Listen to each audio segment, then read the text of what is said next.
It's a beautiful day in the neighborhood, but one of the things when you grow up in New York City is you learn the importance of snapping. What does that mean? When you're growing up, you gotta realize that you have to be a verbal assassin. Why? You have to survive. You know, in the lunchroom, hanging out with your friends, casual, you say the wrong thing, people are gonna snap on you. You have to be ready to come back, snap back. So I learned how to be a verbal assassin at a young age. The challenge with that for me was when I got into my PhD program, I still had that, still have it actually, that proclivity to be like, oh, for real? For example, I'm taking classes online. So in order for us to be able to do our assignments, we have to leave our assignments on a board, a blackboard. And we have to respond to 2 other classmates. So ultimately, whatever assignment you do, you're going to get at least 2 comments. Now, what they didn't teach me, and I had to learn, was just because a person leaves a comment, it doesn't mean that they're trying to attack you, right? So I had within me this excitement to be like, oh, that's what you're gonna say? I'm gonna get you right now. And I had to like pull myself back and realize, Jay, this is not that, right? I kind of want to pull out the Wolverine claws and just, because sometimes some people say stuff and you realize, well, they're not attacking you. They're attacking, they might be breaking down the logic of your argument. They might be presenting something different. They might just go off on a tangent and you're like, that's not really what we're talking about. Needless to say, the challenge that I had to learn was, I realized for me, one of the things that is hard for me is that some people say and do stupid things. Let's just be honest. We deal with that on social media. But in PhD land and academia, some people some feel like they have to say something. Others are just saying something and they're lazy with what they're saying. The other thing, some people are just arrogant and they're trying to like get over like, oh, I know what I'm talking about. And they're trying to impress and you're like, you really just said nothing. You should shut up.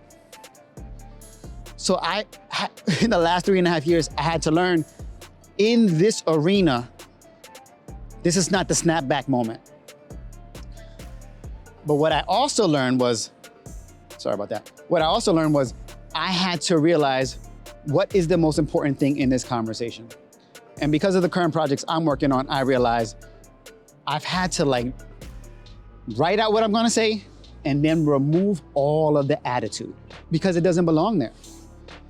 And just recently I realized like my verbal assassination skill set wants to ridicule people into silence, right? Ridicule them into silence. And that's a problem, that's problematic. Meaning as a leader, could I be saying everything that's truthful, but doing it in a way that I ridicule them into being silent, not taking into consideration what their historical narratives are, where they might have experienced that, or as a leader, they may not share gems in the future because of their experience of being silenced by my ridiculing them.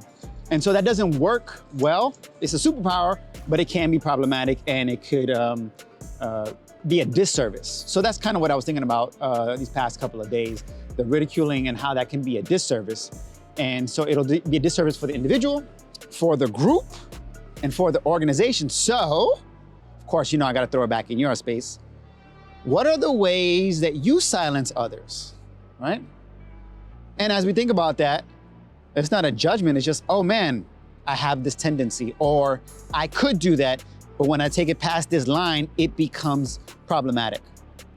And then the next question is, how do organizations silence us?